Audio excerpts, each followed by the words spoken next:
Israel Iran మధ్య యుద్ధం తీవ్ర స్థాయికి చేరడంతో మిడిల్ ఈస్ట్ కల్లోలంగా మారింది. ఇరు దేశాలు పరస్పరం క్షిపణి దాడులు కొనసాగిస్తున్నాయి. వార్ టెన్షన్స్ తో యుఎస్ లో డొనాల్డ్ ట్రంప్ తన కెనడా పర్యటనను కుదించుకున్నారు. G7 ట్రిప్ నుంచి ఆగ మేఘాలపై అమెరికాకు తిరిగి వస్తున్నాయి. వచ్చి రాగానే భద్రతా మండలితో అత్యవసర సమావేశం నిర్వహించనున్నారు. ఈ విషయాన్ని వైట్ హౌస్ మీడియా కార్యదర్శి కరోలిన్ లీవిట్ వెల్లడించారు. G7 సదస్సులో ట్రంప్ చర్చలు జరిపారు.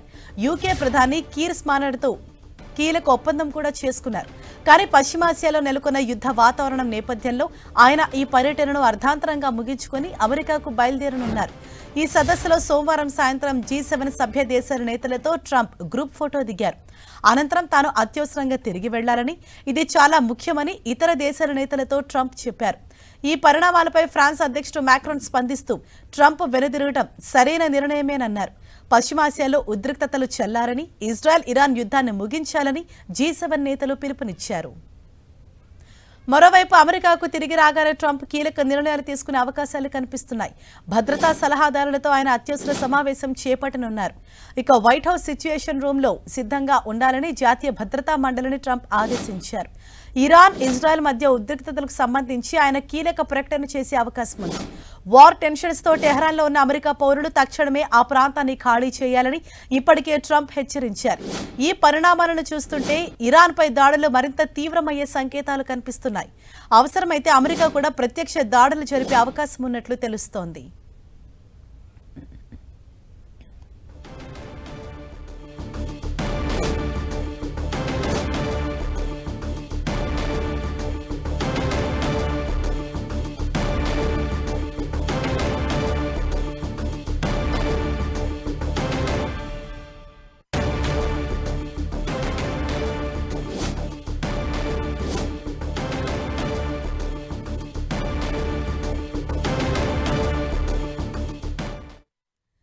ఇరాన్ ఇజ్రాయెల్ వార్పై ట్రంప్ ఒక కీలక ప్రకటన చేసే అవకాశాలు కనిపిస్తున్నాయి. ఇరాన్పై దాడులు మరింత తీవ్రమయ్యే సంకేతాలు కనిపిస్తున్నాయి.